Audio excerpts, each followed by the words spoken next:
नहमदुहु व नसल्ली अला रसूलिहिल करीम अम्मा बाद औज़ु बिल्लाहि मिनश शैतानिर रजीम बिस्मिल्लाहिर रहमानिर रहीम रब्बि इश्रह ली सदरी व यस्सिर ली अमरी वाहलुल उक़दतम मिन लिसानी यफ़क़हू क़ौली।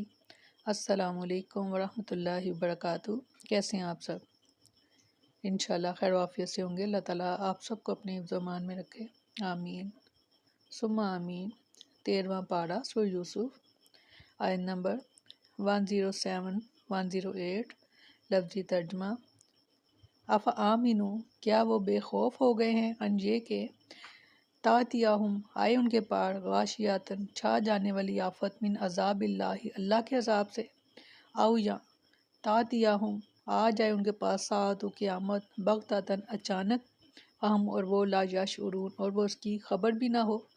कुल, कह दीजिए, हाज़िही, ये है, सबीली, मेरा रास्ता, अदऊ, मैं बुलाता हूँ, इलल्लाहि, अल्लाह की तरफ, अला बसीरतिन, समझ बूझ कर, अना, मैं, व मिनत्तबानी, और जिन्होंने मेरी पैरवी की, व सुब्हानल्लाहि, और पाक है अल्लाह, वमा, और नहीं, अना, मैं, मिनल मुशरिकीन, शिर्क करने वालों में से। फरमाया, तो क्या वो बेखौफ हो गए हैं इन पर अल्लाह के अज़ाब में से कोई ढांक लेने वाली आफत आ पड़े, या इन पर क़यामत अचानक आ जाए और वो सोचते भी ना हो। इस आयत करीमा में मुशरिकीन के लिए बहुत बड़ी धमकी है कि कोई बाइद नहीं अल्लाह का ऐसा अज़ाब आ जाए जो उन्हें हर तरफ से अपनी गिरफ्त में ले ले, या क़यामत ही अचानक आ जाए और वो अपने शिर्क की वजह से जहन्नम के सपुर्द कर दिए जाएं। जैसा कि सूरत नहल में फरमाया, तो क्या वो लोग जिन्होंने बुरी तदबीरें की हैं इससे बेखौफ हो गए हैं कि अल्लाह इन्हें ज़मीन में दनसा दे या इन पर अज़ाब आ जाए जहाँ से वो सोचते भी ना हो, जहाँ वो इन्हें इनके चलने फिरने के दौरान पकड़ ले, सो वो किसी तरह आजिज करने वाले नहीं, जहाँ वो इन्हें खौफज़दा होने पर पकड़ ले। बस बेशक तुम्हारा रब यकीनन बहुत नरमी करने वाला, नहायत रहम वाला है। सुभान अल्लाह। सूरत अराफ में फरमाया, तो क्या बस्तियों वाले बेखौफ हो गए कि हमारा अज़ाब इन पर रातों रात आ जाए और वो सोए हुए हों, और क्या बस्तियों वाले बेखौफ हो गए कि हमारा अज़ाब इन पर दिन चढ़े आ जाए और वो खेल रहे हों। फिर क्या वो अल्लाह की तदबीर से बेखौफ हो गए हैं? तो अल्लाह की तदबीर से बेखौफ नहीं होते मगर वही लोग जो खसारा उठाने वाले हैं। फरमाया, कह दीजिए, यही मेरा रास्ता है, मैं अल्लाह की तरफ बुलाता हूँ पूरी बसीरत पर, मैं और वो भी जिन्होंने मेरी पैरवी की है, अल्लाह पाक है और मैं शरीक बनाने वालों में से नहीं हूँ। नबी करीम सल्लल्लाहु अलैहि वसल्लम से कहा जा रहा है कि आप मुशरिकीन से कह दीजिए कि ईमान बिल्लाह और तौहीद बारी ताला की तरफ लोगों की बुलाना मेरा तरीक़ा, मेरा मसलक और मेरी सुन्नत है। मैं और मेरे मानने वाले मोमिनीन वाज़िया दलील और बुरहान की बुनियाद पर लोगों को अल्लाह के दीन की तरफ बुलाते हैं, और मेरा ईमान है कि अल्लाह की ज़ात हर ऐब और नुक्स से पाक है। इसका कोई शरीक है ना मद्दे मुकाबल, इसका कोई बेटा है ना बीवी। वो तो इन तमाम अयूब और नकाइस और तमाम कमज़ोरियों से यकसर पाक है। बेशक और मैं मुशरिकों के दीन पर नहीं हूँ। इस आयत करीमा से साबित हुआ कि इस्लाम की दावत दलील और हुज्जत की बुनियाद पर है।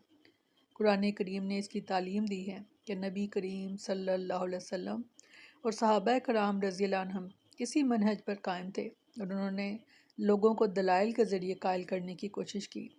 सूरह शूरा में फरमाया, सो तू इसी की तरफ फिर दावत दे और मजबूती से कायम रह जैसे तुझे हुक्म दिया गया है, और इनकी ख्वाहिशों की पैरवी मत करो। और कह दीजिए कि अल्लाह ने जो भी किताब मेरी तरफ नाजिल फरमाई, मैं इस पर ईमान लाया और मुझे हुक्म दिया गया है कि मैं तुम्हारे दरमियान इंसाफ करूं।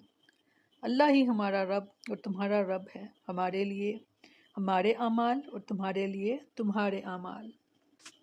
ये बात अंबिया ने तब कही जब तमाम तबलीग का काम मुकम्मल हो चुका, हर तरह से उन्हें दलाइल के साथ समझा कर और हर तरह से अकेले अकेले जमा करके इकट्ठे करके उनको समझा दिया गया। उन्हें अल्लाह ताला की निशानियां भी दिखा दी गईं, और फिर भी जब वो ईमान नहीं लाए तो फिर ये आखिरी बात है कि तुम्हारे लिए तुम्हारे अमाल और मेरे लिए मेरे अमाल। सैयदना जुबैर बिन मुअत्तम रज़ियल्लाहु अन्हु बयान करते हैं कि रसूलुल्लाह सल्लल्लाहु अलैहि वसल्लम ने हज्जतुल विदा के मौके पर मिना में इस वक्त खीफ पर खड़े होकर इरशाद फरमाया, اللہ تعالیٰ اس شخص کو خوش و خرم رکھے جس نے میری بات سنی اور اسے آگے پہنچا دیا، کیونکہ کئی لوگوں کے پاس فکر کی بات ہوتی ہے اور وہ خود فقیہ نہیں ہوتے، اور کئی لوگ فکر کی بات اپنے سے زیادہ سمجھدار فقیہ تک پہنچا دیتے ہیں۔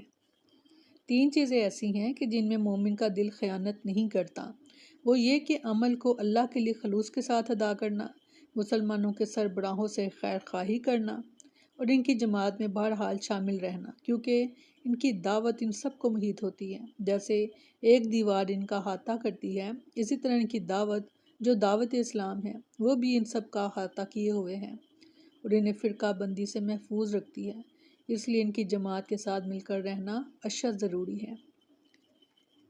بے شک بہت خوبصورت آیات اللہ تعالیٰ میں انہیں سمجھنے کی اور پھر سمجھ کر عمل کرنے کی